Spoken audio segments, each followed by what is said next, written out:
What's up, everybody? Welcome to Cinema Royale, a confused edition, where thank God again that we are not streaming live because I didn't have anything loaded. I wasn't sure what we were doing exactly, so we're here 10 minutes late, but you don't know that, It worked out except for fine. the fact that I just told you that. So, It worked out fine.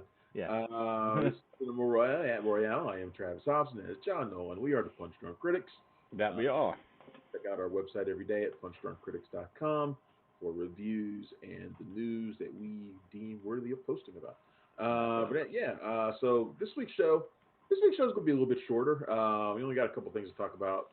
We're going to focus a little bit on Falcon and the Winter Soldier. Huge episode that went down this week. Crazy episode. A centerfold image. If it was a comic book, it would be a classic panel that people would be posting forever. Iconic image at the end of this episode of Falcon and the Winter Soldier.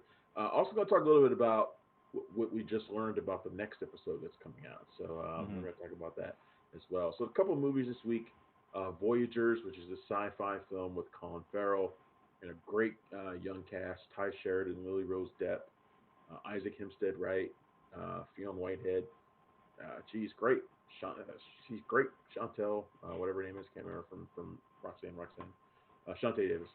Really Contessa Sundell from the upcoming Black Adam movie. A lot of great actors in that film, directed by Neil Berger, a veteran director. And also, we're going to talk about Thunder Force. At least John's going to talk about Thunder Force with Melissa McCarthy and Octavia Spencer, the superhero movie that's on Netflix. Right. So yeah, a lot of stuff. Not a lot of stuff to talk about, but a few things. It's WrestleMania weekend, so I was up all last night watching that 4-hour show, which got rain delayed, which is really funny. What's their attendance looking like this year? Because obviously they can probably have better than the zero attendance last year. This is the first live show that they've done with attendance. Oh, really? Okay. Yeah, it's like last March or April. And where is it? It's in Tampa Bay. Tampa Bay. And at the stadium, it was a big open air stadium, and it was cloudy and thunderstorms, and it rained, and it delayed the show by about 30-40 minutes, and stuff was wet throughout the show. That's the trouble with Central Florida, and especially this time of year. Was it Raymond James Stadium, or are they somewhere else? Yeah, that's where they were. And it looked like it had a really nice crowd too, pretty decent sized crowd, really big crowd. Yeah. I mean, WrestleMania pulls from across the country anyway, and then when you have the first major event people can attend, I'll be honest now with everybody I know, at least in my local circle, vaccinated at this point. We actually ventured out to it wasn't as fun as WrestleMania, but we went to a friend's kid's birthday party yesterday, and it's not quite WrestleMania. Yeah, not quite, but I'll be honest with you. I'm just relating to these people at WrestleMania. I didn't expect it to be a revelation. I didn't expect it to be emotional, and I wasn't weeping in the corner by any means, but it was strange to be back in a group of people without masks around. Everybody's still kind of keeping their distance and playing it safe. It'll take a while for that to wear off, but it was a relief that I didn't expect because I'm not. Not to say I'm cooler than ice, but I don't think about this stuff as much as I should, so it doesn't usually affect me as much as it does other people. But it was so I can imagine, hopefully, some wrestling fans are known to not have the sense. I know it's a small percentage, but I'm just worried about the guy from Alabama coming in that's going to super spread the event, but we'll see what happens. At least it was open air, so that makes it a little. That's a huge difference. I actually like that decision. It's just an unfortunate thing about the weather. It happens. Yeah. But yeah, it's amazing that it happened on WrestleMania night. I mean, they got another show tonight. The second part of WrestleMania is tonight. So we'll see if the weather cooperates. Are you a fan of the open air wrestling? Because I know that was always the coolest. I remember I was real big in the Attitude Era, and I remember when one WrestleMania they had a ring set up outside the stadium for like stuff before, and then one of the early WrestleManias was outside. There's just something cool about outdoor wrestling. Yeah, no, absolutely. I love outdoor wrestling, and they don't do it nearly enough, especially during the months where you're not expecting weather like this. Right. A place where the weather can be unpredictable like this. At least. I love open air wrestling. One of the greatest matches I ever saw was Rainmaker, Kazuchika Okada, and Minoru Suzuki in Japan. It was raining outside, and it's like these two fierce warriors battling in the sideways rain. It's just like some images that came out of it are just like insane. They're so beautiful. That's amazing. I love it. I love open air wrestling. Immediately, I went to Last Boy Scout when you said that, and just imagine that football game in the beginning, but with wrestling. We should do. I see. We should make Plus Drunk Critics. We should do like a. We should become like Bleeding Cool. We should be like covering movies and TV and wrestling the way they do. Yeah, or What Culture? Our friends from over the pond. They actually had a really cool article the other day. I meant to send it over to you, where they did the top 10 matches without attendance. Because again, I've actually meant to get the pandemic era is coming to a close, and it's about time to start looking at that stuff. There've been some. Look, I'll be honest. I think the pandemic, we're turning into Wrestle Chat here, which is fine with me, considering I grew up on wrestling when other kids grew up on Sesame Street. Yeah. So your dad was a big wrestling fan? Is that what your genesis of it is? My uncle. Your uncle? Okay. You got me started on it. Mm-hmm. But we're coming to the end, and I would say that the pandemic era was wildly successful in terms of creative for most wrestling companies, because they could operate without having to worry about whether or not somebody was going to get booed or cheered. Yeah. So they were able freedom. There was a certain freedom to it that they didn't have before. And now I'm very curious to see how they're going to play it now with crowds starting to come back a little bit. Mm-hmm. Some of the guys that they were pushing over during the crowdless era, they can't get that same reaction when there are crowds there. Yeah. It's very interesting to see. So yeah. Or some guys that may not have been received well in the first place, but have won people over since then, that are now getting a shot that they wouldn't have ever expected to get. Yeah, absolutely. Yeah. So I'm very curious. But yeah, night 2 of WrestleMania is tonight. So yeah, I'm nice. Get a nice nap in. Is it still like a $60 pay-per-view? And we'll get off wrestling in a minute. I just always find this curious. I've been wanting to get back and watch wrestling a long time. It just never happens. I think they are still about $50-$60. But if you had WWE Network, you weren't paying for it anyway. You were just paying for the network. Oh wow, okay. Yeah, so I haven't paid for a pay-per-view in years, because I had WWE Network. You paid that $9.95 a month for the entire network. You get the pay-per-views for free. Oh, that's a deal and a half. I remember SummerSlam being like $50, WrestleMania being like $75, and this was back in the day when you had to go to the cable company and get the little cylinder that you scrolled into your cable to watch something on pay-per-view. Yeah, but now WWE Network has entirely moved over to Peacock. Mm-hmm. So now they're on Peacock, and Peacock is only $5 a month. So you don't even with ads though, right? Yeah, but it's still just $5. Yeah. So it's $5. And so you're paying half of what you used to pay for the full WWE Network. I'm amazed they didn't turn that as an add-on. That seems to me like it would be an ad. Like Hulu's famous for that. They've got 14 different add-ons you can do. Yeah. And honestly, it is cable creeping back into streaming. Peacock is ridiculously cheap anyway. Mm-hmm. I mean, they have a free version of Peacock that has a lot of their content on it already. Yeah. So Peacock, they're practically giving it away. And then you add they don't have all of the programming that WWE Network had originally. Like there's still some, like the old library of content that they had. The decades of content has not fully moved over to Peacock yet, but eventually it will. But for right now, it's just $5 a month. So right, you're getting WrestleMania for $5. I mean, yeah, you can't beat that. No, not at all. So one of these days, I'm going to go to WrestleMania. Like I've never been there. That surprises me. 2 years ago, I went to the city where WrestleMania was, because the thing about WrestleMania is, or at least in the crowd era of WrestleMania, the city becomes a wrestling hub. Mm-hmm. Where wrestling is, there's wrestling from all parts of the world converge on that city where WrestleMania is, and they put on shows the entire weekend. Mm-hmm. So you don't necessarily even have to go to WrestleMania to have like an amazing time enjoying wrestling. So I went to like a New Japan Ring of Honor crossover show that was just incredible. Wow. And then I went to like this. I probably told you about the midnight show I went to that WrestleMania weekend in New York. Yeah. No, I do remember you. Yeah, you went to a couple, I thought. The one that began with a sacrifice and ended on a murder. It was just this crazy hardcore show. That's amazing. That's amazing. Oh man! All right, let's talk movies, man. We're talking about wrestling. I'm going to say saying. I wanted to. Just turn the show into the site into a wrestling / movie site, and I can get my indulgence of wrestling in there too. Hey, it's as far as I'm concerned, we're an entertainment site. So whatever we throw in there, the better. But We can have that conversation. We can have that conversation about maybe what the show, the channel evolves into.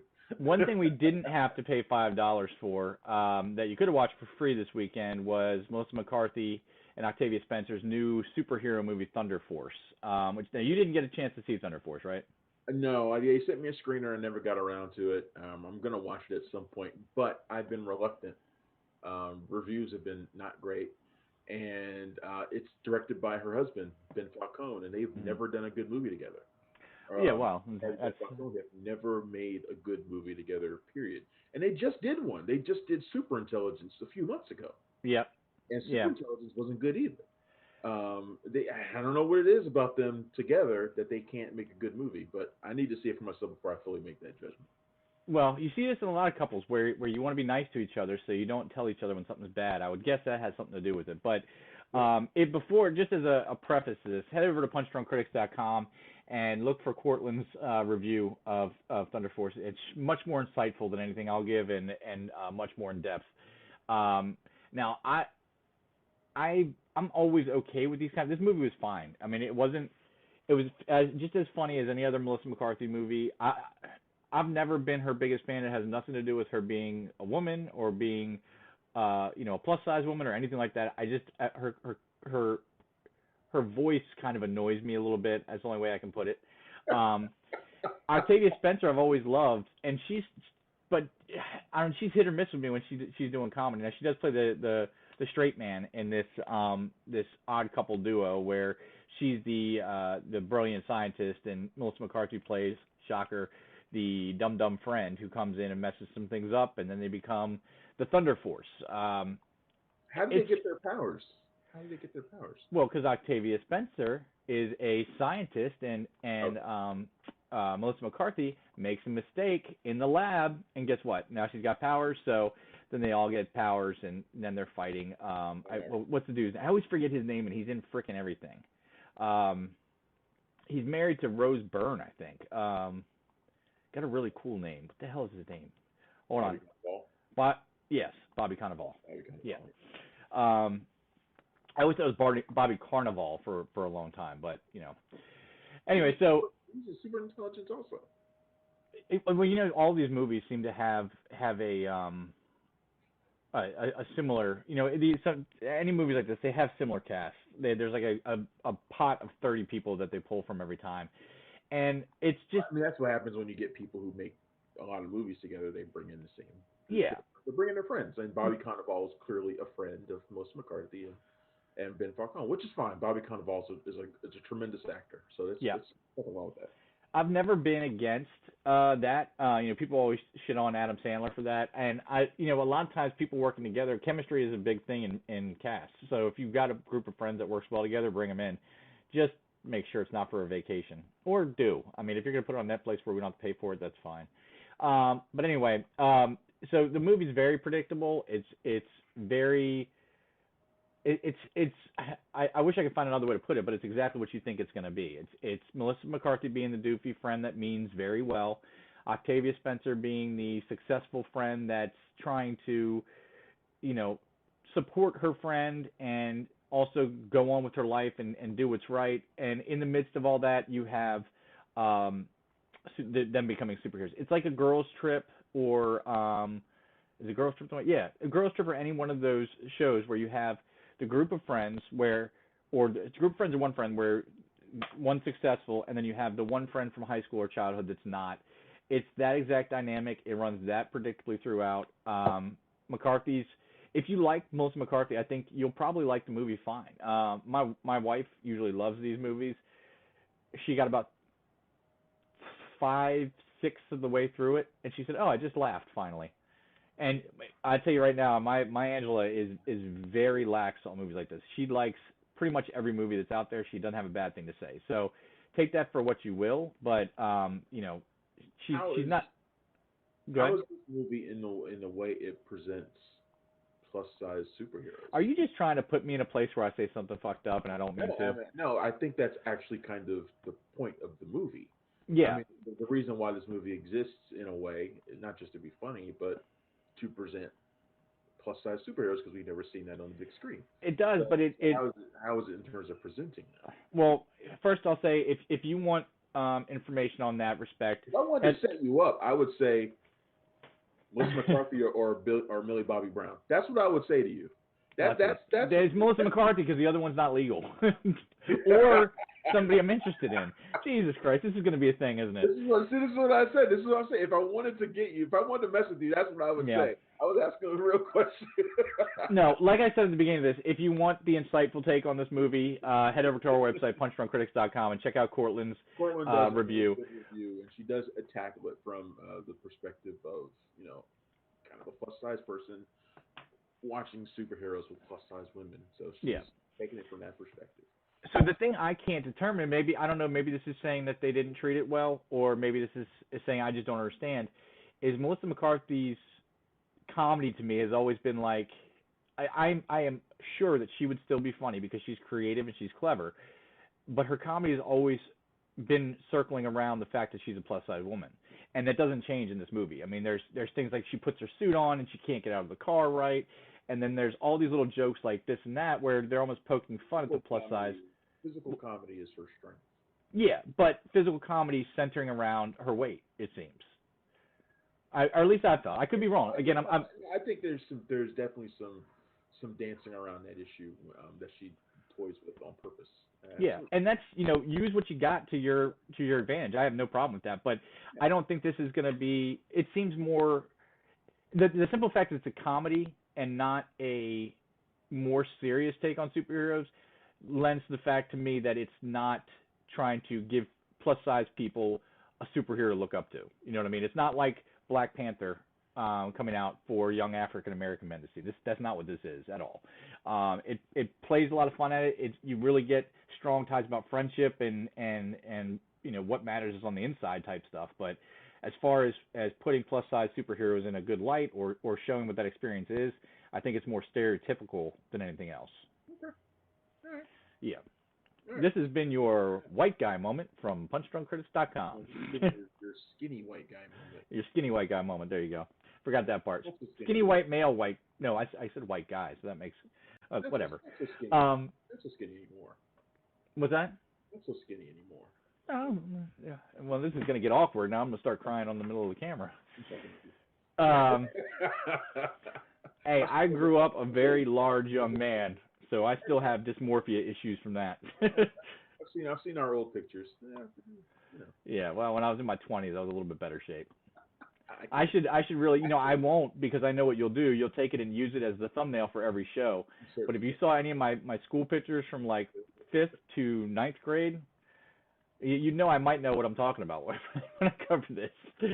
But the other big movie that came out this week is a movie that I one of the things I really hate doing is parroting what everybody else is saying about a movie. I like to try and find something unique, but Voyagers with Colin Farrell is being described by everybody that talks about it, everything as Lord of the Flies in space. Even the filmmaker himself described it that way. My headline.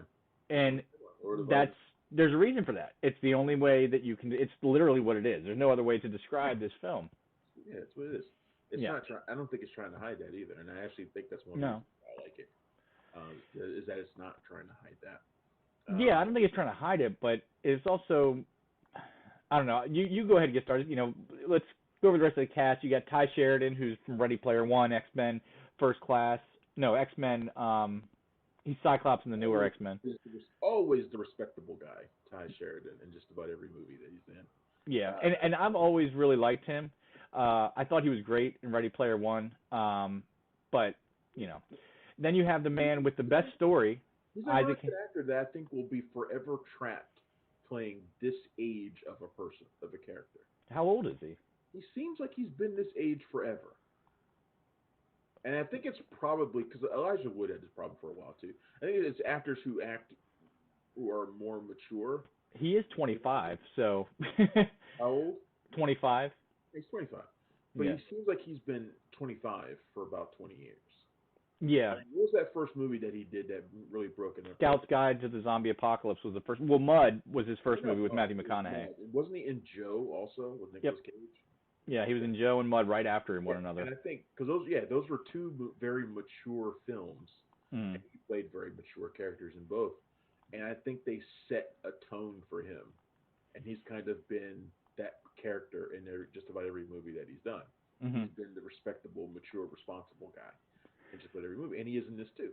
And this movie is essentially Lord of the Rings with in space, and it follows, of course, it's the future, and we fucked up the Earth because that's every future version of every Earth in every movie. Isn't it sad there's no optimistic version of like everybody's given up on the optimistic Utopia? Star Trek future? Can we get a utopia for once? Yeah, just once. It's all a fiction. So we're sending we found a new home on another planet. We genetically engineer kids to make the 86-year journey to this new planet. Now they're not going. It's like they're not even really going to. The thing about this movie is the kids there who are on the way to this thing, this new planet, aren't even going to be the ones to experience it. It will be their kids who experience it, basically, Mm-hmm. because they won't survive the journey. Colin Farrell plays Richard, their guide, their guardian throughout this trip, and he treats them like they're his own kids.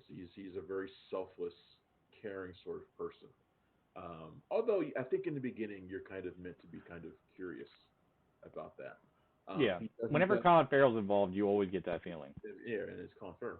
So he also gives them this blue drink, which keeps them kind of docile. And once they find that out, some of the passengers refuse to take it, and it releases their emotions. Basically, they start having real, full emotions for the first time. Some of the kids go wild. Uh, they go wild, and they start feeling like real passion for women, for the other sex, and violent rages. And of course, when stuff like that happens,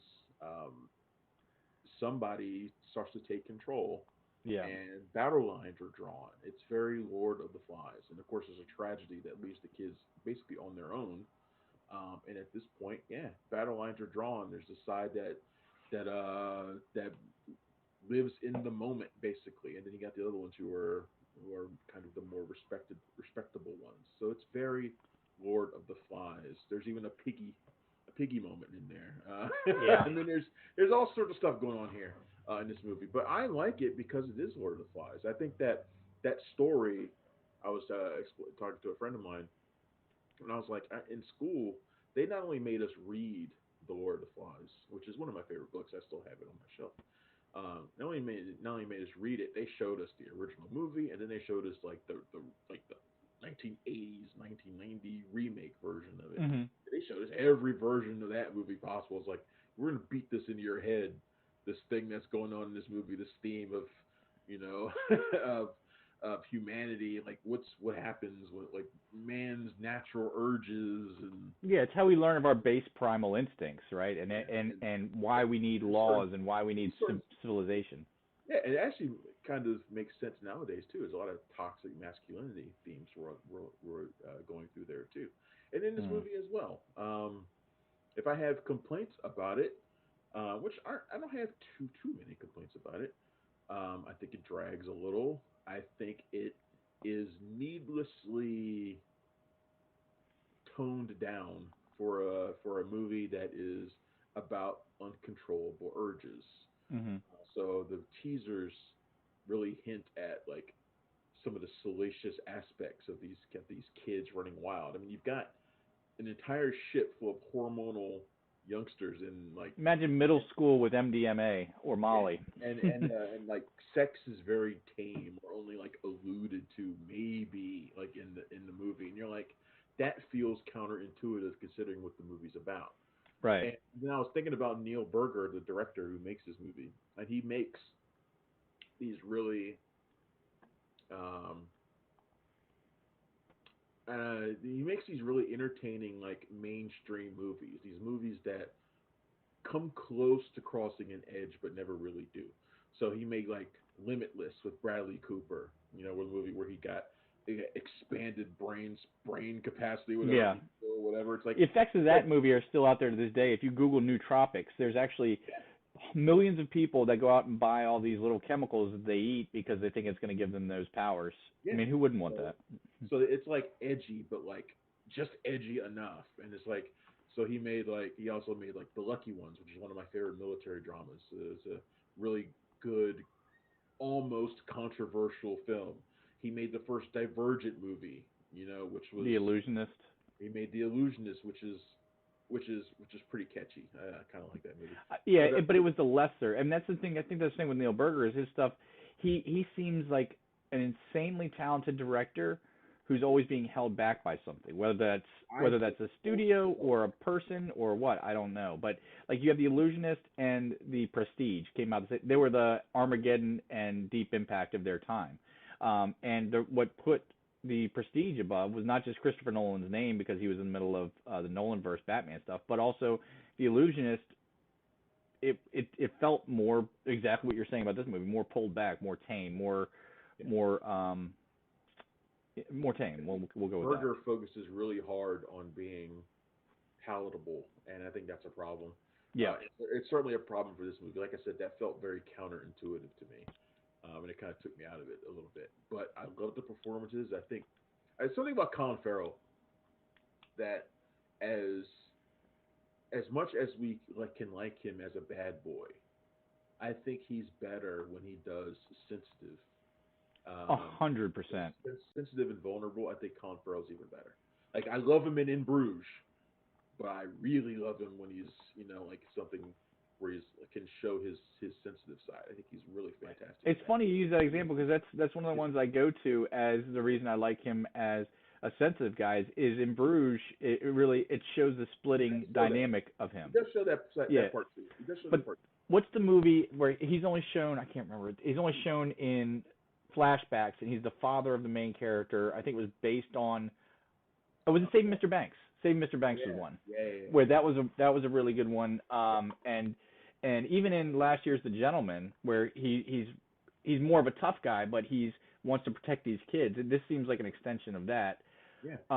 Yeah, his character's really like that throughout this entire movie. He's just this paragon of not of virtue necessarily, but just paternal care almost. Yeah, he just really truly just cares about his kids. So it's kind of fucked up the way his story goes in this movie. He felt kind of bad about it.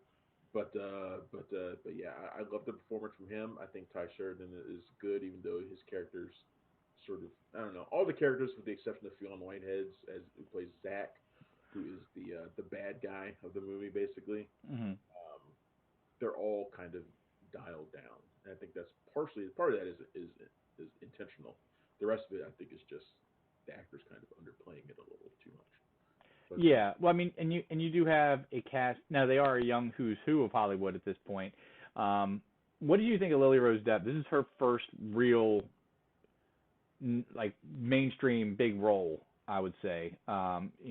Unless we're gonna say yoga hosers, I don't think we would. I'm not talking yoga hosers at all. This is the progeny of Hollywood, Hollywood and modeling royalty. Johnny Depp and I forget her mom's name, but she was hot and she was a model. What did you think of her ability? Do you think this is something that we're going to see, or is this going to be, she's one and done? I keep forgetting that she was in Tusk. She's fine. She's like the female Ty Sheridan in this movie. They're both very quiet and very reserved and kind of, dialed down. But I like I said, I think that's sort of a requirement of her role because I don't think her character ever gets off the blue like everybody else does. Right. So it makes sense for her to be a little bit more docile. But I liked her during the couple of moments where she had to show a little bit of fire. She gets you get a whole bunch of horny dudes running around the place, and there are only but so many hot women running around on the ship. Yeah. Somebody's going to try something shitty, and of course somebody does. I think she's good in those scenes. She's fine overall. Everybody's fine overall, I do kind of wish they had more. They could have given more time to, like I said, some of the other actors in it because it's so much talent in here. Just all around. There's kids who could be headlining their own movies who are in this movie and they don't have a lot to do. Yeah. So Yeah, I mean, your thoughts on the cast or my thoughts on the movie as a whole. I mean, I don't think it's as boring or as bad as some word is spreading about it. I think it's a totally fine streaming movie. If I didn't, if you don't have to pay for it, I think it's a totally fine way to spend 90. What was the runtime? It felt like about an hour and a half. An hour and 48 minutes. But it, they always talk about trimming movies down for the PG-13 rating, and maybe I think you and I are on the same page about that. But I really felt it was more like, well, since whenever there's young casts, they always feel like they have to get that PG-13, and I totally get that. I totally get that rationale.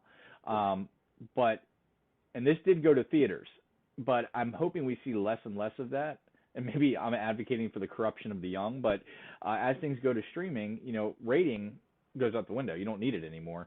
And so I'm hoping that they can. I'm not wanting to go overboard with it, but I want them to be truthful about it.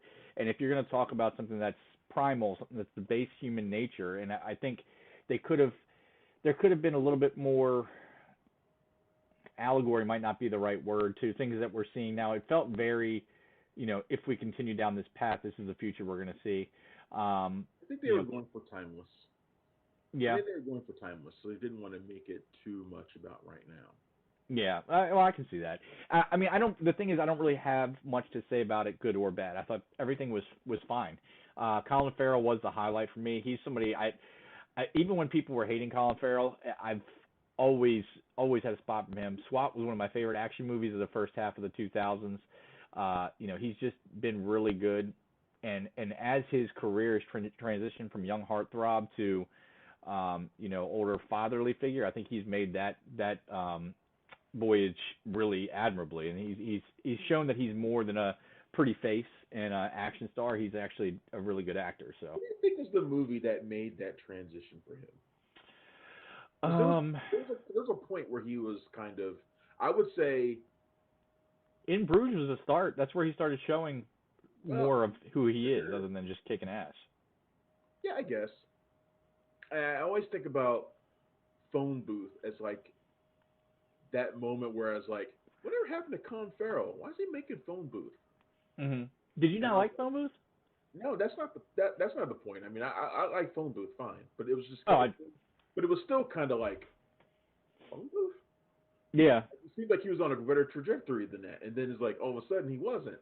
Yeah. And all of a sudden, but then there came a point where he kind of transitioned from being, because I think early on he was action guy, action heartthrob guy, Mm-hmm.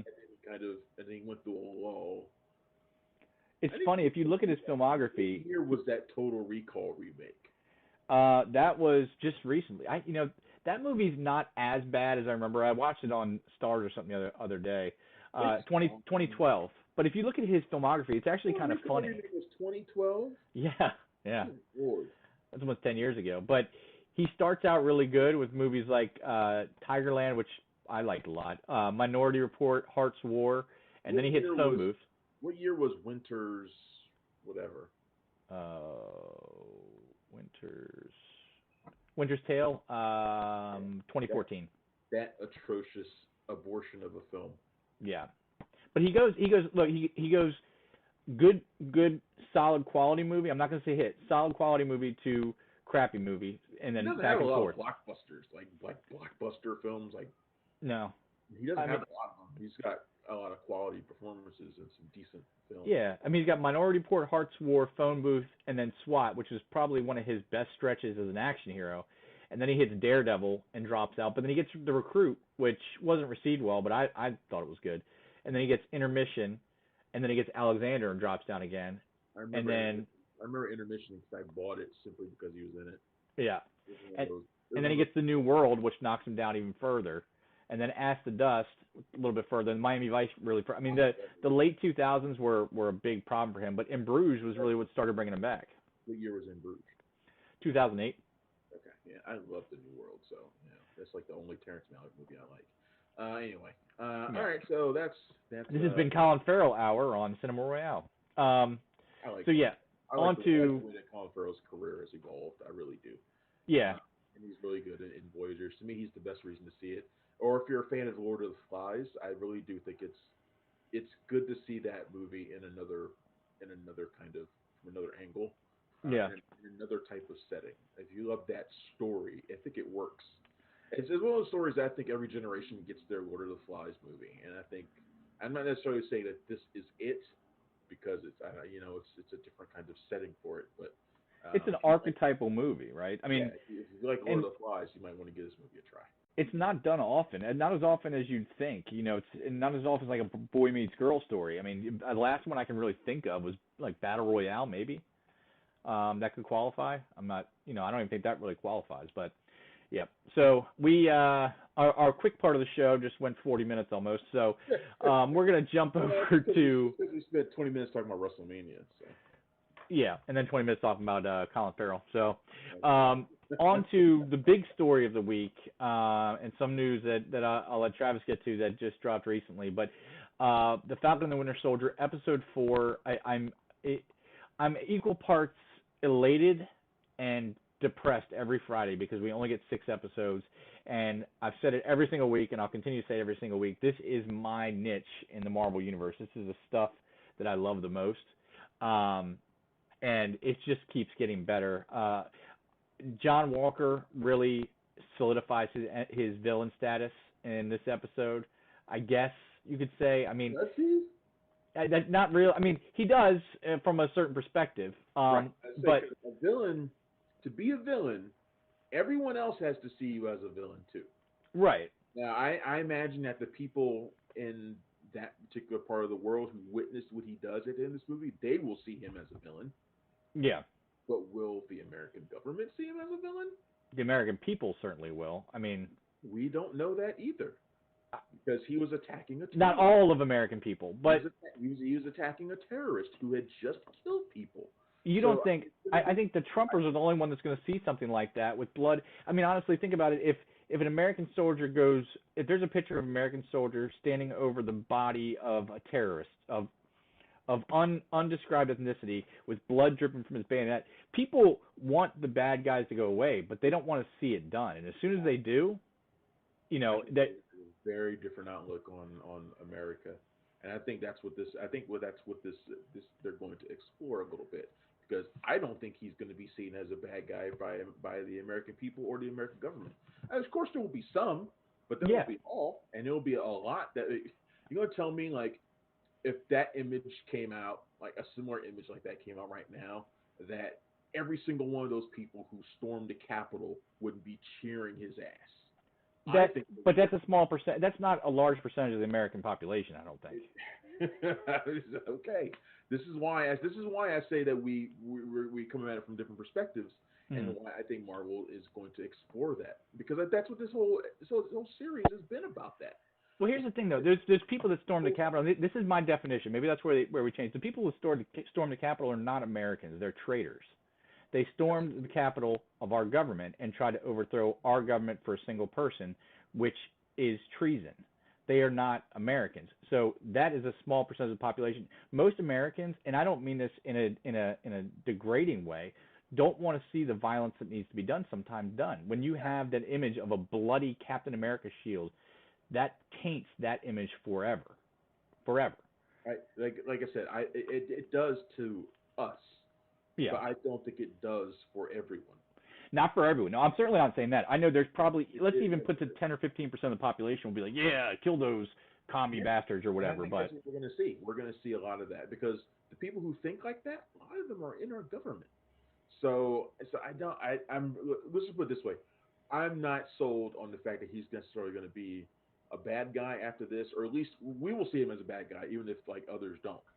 And right. I think that he's going to be in that costume for a minute. I don't know. I think, because my feeling is, I think they were very deliberate in where that happened and how it happened and everything about it. So where obviously we're talking about the end of this, we should probably give a little context. Spoilers. If you haven't seen this, you shouldn't be watching this episode. But there's a lot that happens in this episode, yo. Okay, I've said this before. This episode, and I've said this before about this show. This episode may have had my favorite scene in a Marvel movie. You know, I saw your post on that about the opening scene was the best Bucky ever, and so I'm waiting for this badass action scene. It was the best Bucky since the best opening scene was the best Bucky scene since the Winter Soldier, and yeah. I stick by that because this was the first time I've given a shit about Bucky since the Winter Soldier. It's not that I don't like the character, but simply being a brainwashed soldier who now needs to recover from that. That's not. I don't know. There's not a whole lot of meat to that to me. This was the first time where I actually felt something like emotional for him. Like, and they've never really given us a whole lot of reason to. This is the first time where I felt like, damn, Bucky's really going through some shit right here. This is like tremendous context for him right here. I like really felt something for him. And so the episode starts with us going back 6 years, when he's being broken from the brainwashing, and he's being helped by the Dora Milaje member Ayo, who showed up at the end of the last episode. So they've kind of become friends. We didn't know that at all. They became kind of friends during that period. So when she shows up and is like, "Hey, give me motherfucking Zemo," and he's like, "I need him," there's that tension. You're like, okay, this tension isn't just Wakanda wants Zemo right now. There's like personal tension here too. You think there's sexual tension there? No, I didn't get that. I kind of got the feeling. It's because you think the Dora Milaje are sexy. A woman that powerful, you're not going to think she's sexy? Dora Milaje are sexy as hell. Yeah, I mean, you got these powerful women there. The Dora Milaje are part of the scene that I was thinking of, where I was like, this is the best scene, one of my favorite Marvel scenes ever. Oh, yeah. They're in it, and they show up later on, and they Captain America, he's such a douche. And I was like, he's I'm Captain America. And they're just like, who cares? And then Dora Milaje, we're the Dora Milaje, we don't care.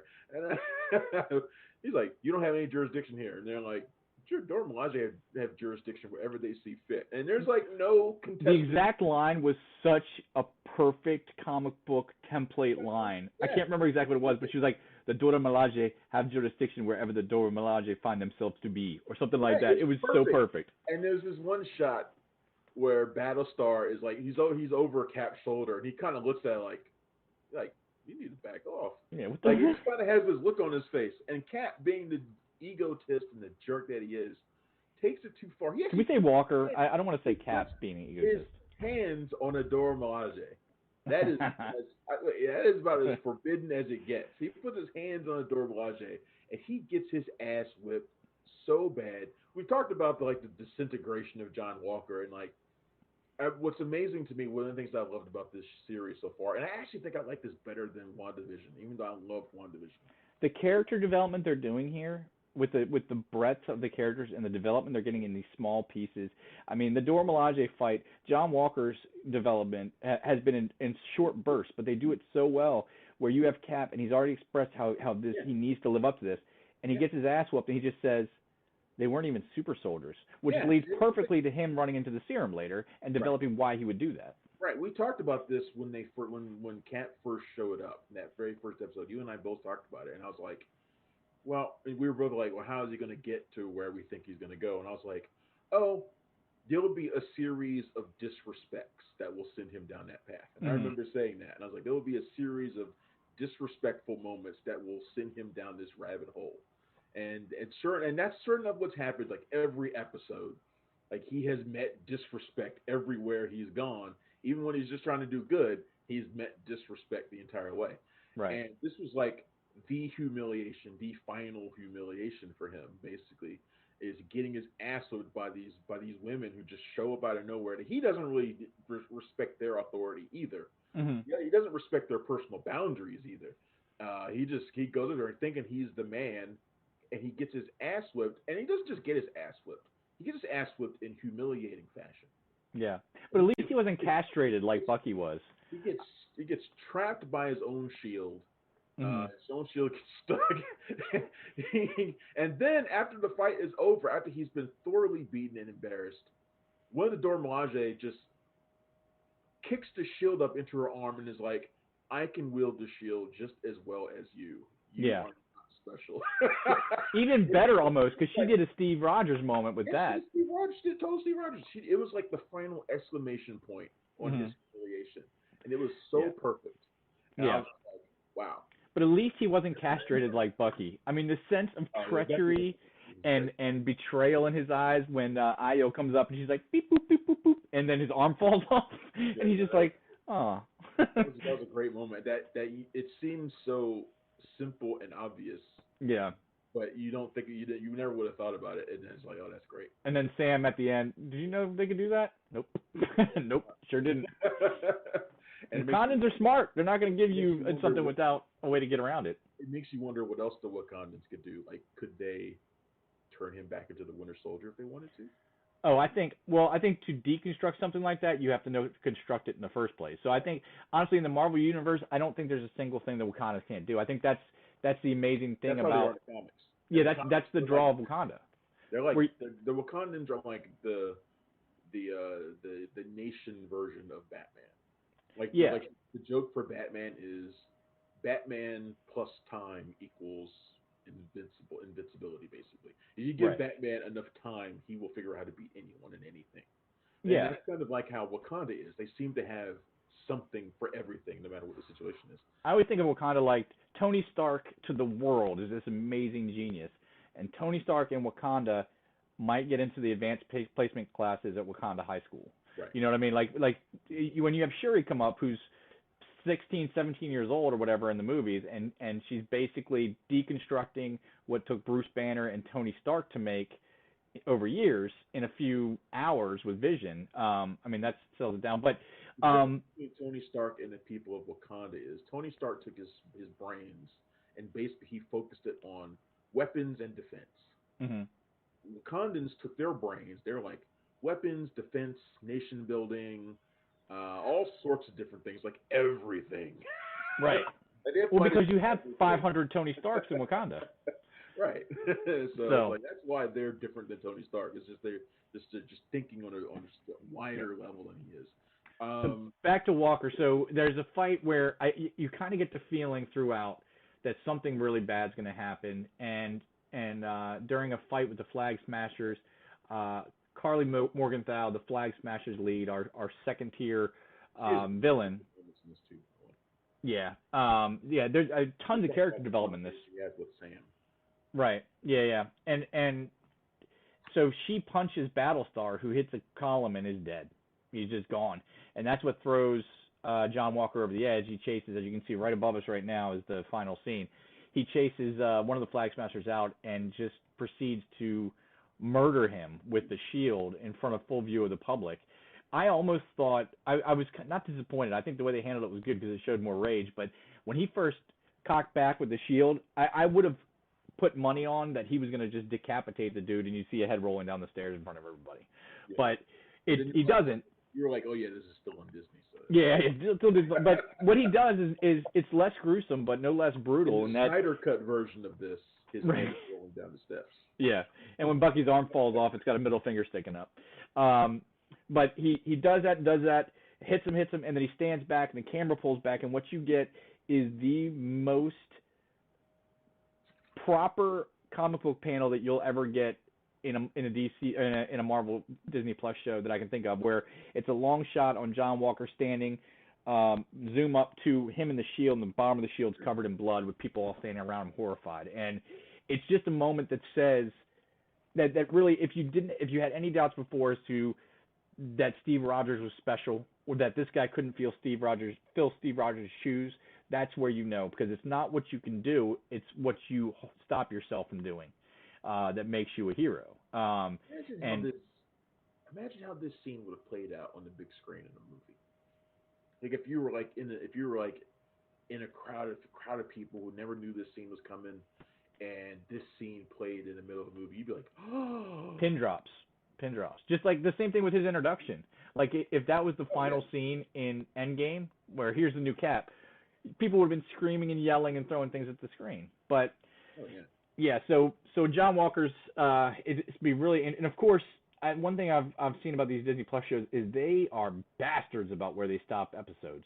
They find the most frustrating place to stop the episode and stop it. So that Cap holding the bloody shield is the final shot of the episode.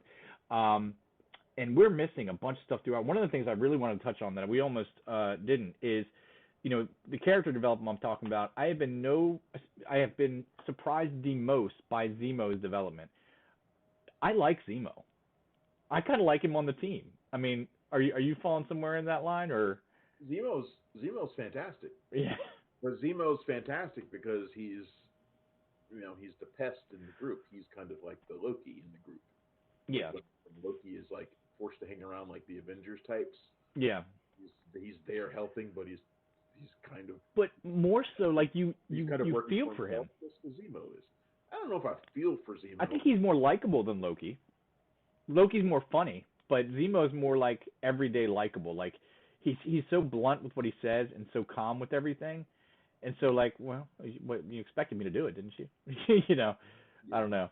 Yeah, no, I mean, no, Zemo is fantastic here, and the things that he says aren't necessarily wrong. In fact, everything he said has turned out to be true for the most part. Mm-hmm. You give people the super soldier serum, and for the most part, they're supremacists just by the nature of what they're doing. Yeah. And John Walker is like perfect proof of that. He said there's never been another Steve Rogers, is there? And no, there hasn't. And John Walker certainly isn't it. You see what he did when he took some super soldier serum. He went over the edge. Yeah. Probably because he felt like he was entitled to do it.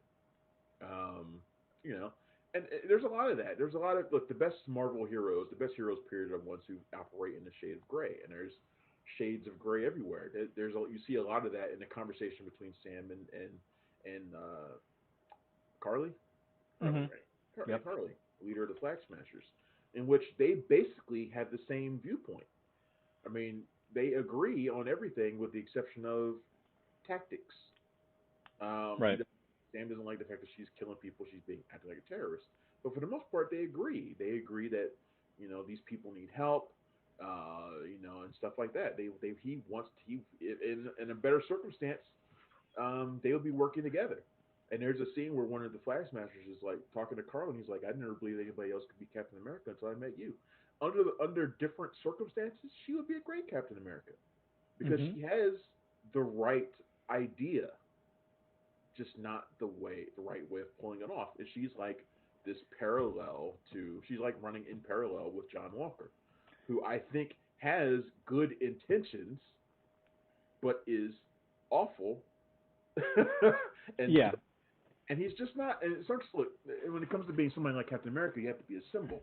The difference between Carly and John Walker is that I think people want to follow her. I think she's a natural leader, even if her tactics are wrong. He's not a leader. He might be a soldier. He's not a leader.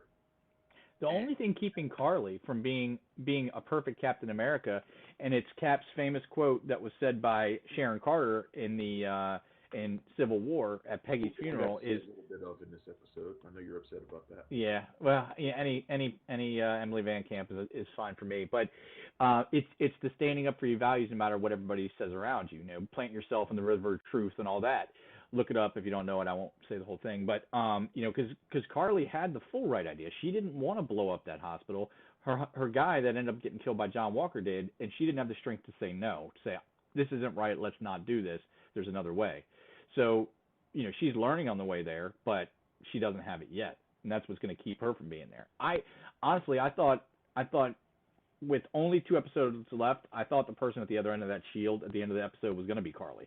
Kind of surprised it wasn't, but since it's not, I'm wondering if she's one of the people that stays and translates to other films, other mediums.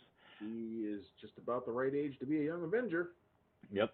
So we're at 54 minutes. There was a very important post you put up earlier that I know we got to talk about a little bit. The abbreviated episode we've done. So I got a text from my wife saying short episode, huh? The showrunner Marcus Spellman has been talking about the upcoming episodes, and he said he's been promising that episode 5 is going to be like huge, a big one. Apparently, something in it is going to make us cry, which makes me think that somebody's going to die. So we'll see what happens. I got my eye on you, Sharon Carter. Come on, man.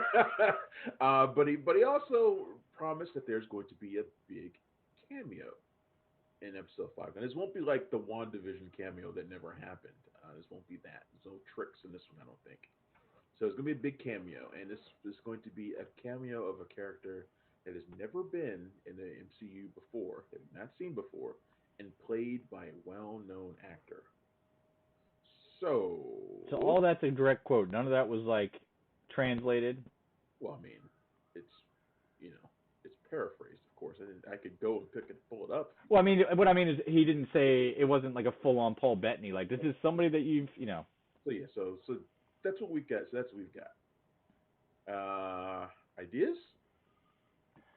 It can't be somebody we've seen before, so it's not the people we would think. So it's not going to be Doctor Strange. Did they say seen before in the MCU or seen before? Period. His character has never been in the MCU, so it's not Doctor Strange. It doesn't mean he's not going to be Black Widow or Hawkeye or something. I mean, this drives me more towards what we were talking about a week or two ago when after the Madripoor episode, is how much of a mindfuck would it be if we all expected a mutant to show up in WandaVision because of the content there, but as soon as they go to Madripoor, you have to, the mutant haven of the comic books, you kind of have to go that way. Like, who's going to show up and be the power broker? Is it going to be Magneto? Is it going to be? Yeah, I mean, I don't know if I'd say Madripoor is like a mutant haven. It's really only like a mutant haven for Wolverine.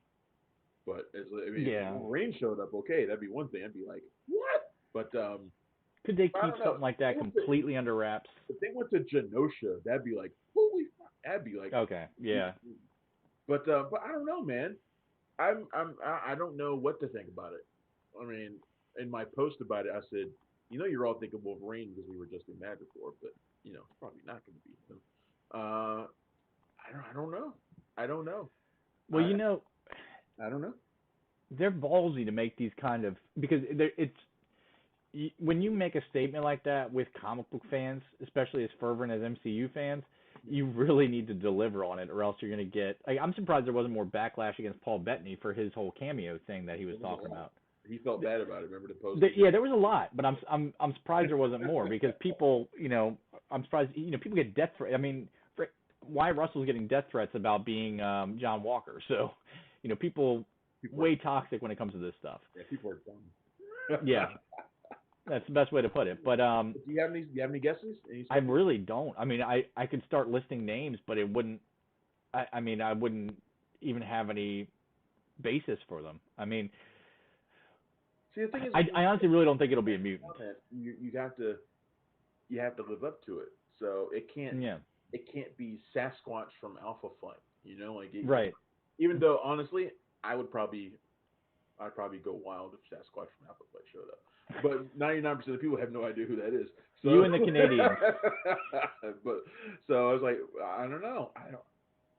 There's a part of me that's like, who's another patriotic hero that could show up? Yeah. So my mind turns to like Captain Britain. That would be awesome. Who was a character that there have been rumors about getting his own show or getting a Marvel movie at some point. And I'm like, Captain Britain is a patriotic character, and I'm like, Okay, let me ask you this. No, because we've seen Iron Patriot before. Jack or something like that, Yeah. Or we could find out that no, because we've seen him before at this point. But Patriot could show up in costume, like the start of Isaiah Washington's. I would say Isaiah Washington. Isaiah Bradley. Isaiah Bradley. We've already seen the actor though. I know, that's what I'm saying. So it can't be him. It can't be him. So I don't know. I know people are talking about possibly the new Black Panther, but there's no way they released that this way. Yeah, the problem. Yeah, I mean, but you've been to Wakanda and you've got Wakandans fully mixed into the story now. Yeah. So you're like, it would make sense for a Wakandan to show up, and I'm surprised. Like, Shuri hasn't showed up actually, but or maybe she will. Who knows? There's still time. But I don't know. Maybe what if it is the? I mean, the thing is though, I feel like they wouldn't want to do anything that would tease anything about Black Panther 2. Yeah, I don't think. I think the most we'll get is the Wakandans that we've seen so far. I mean, so it's probably not the Power Broker because we know the Power Broker's there, so that's not really a surprise. The actor might be. Union Jack would be pretty cool. That's what I was like. Union Jack, Captain Britain. Yeah. You know what? I don't. Watch it be the fucking Power Broker, and I'll just be mad because it might be the Power Broker. It might actually be the Power Broker. And but they've already said the Power Broker's name, so that wouldn't really be a surprise. Just the actor playing him will be. He hasn't shown up though. Yeah, that's true. Showing up, we don't know who's playing him. It could be somebody tight playing him, and we don't know. Yeah, but I feel like if it was somebody awesome, I'd feel that it was a waste because there's so many upcoming new characters that are going to be debuted. That's what I always think of when you have somebody really cool that makes like a cameo as an actual. I'm trying to think of a example like. It'll be such a gigantic letdown if it's the Power. Yeah, let's say the person that played the head of Sword. By Tom Cruise. The Power Broker being that cameo would be a letdown. Yeah. But as long as it's somebody that wouldn't be better used as a larger name, But we will have that and more for you next week. We'll know in a week. And then that's the penultimate episode. So we've only got 2 weeks left of Falcon and the Winter Soldier, which should roll us pretty near Black Widow. I'm about a month away from Black Widow, and I think the same for Loki, yeah? So plenty more Marvel to come. But until then, make sure to find out all of this stuff on our website, punchdrunkcritics.com. On Twitter, the site is @PDCmovies. Travis is @PunchyCritic, and I am @PunchDrunkJohn. Twitch @cinematic_enforcer. Make sure to go and subscribe to Travis's channel if he hasn't started posting yet. We fixed the technical issues. Are you back up? I haven't done it yet. I will soon, though. Okay. Any tips and questions? And trying to figure out what I want to play. Right. We are still looking for writers, so info@punchdrunkcritics.com. Send us an email if you have any tips, anything that you want to talk to us about at all. We are always open for it. Until next week, when we find out who this mysterious character is, we're the Punch Drunk Critics. This has been Cinema Royale. I'm John. I'm Travis. And we are out. Thanks for checking out the show. If you like what we're laying down, please subscribe to our channel and click the bell to receive notifications for all of our latest stuff.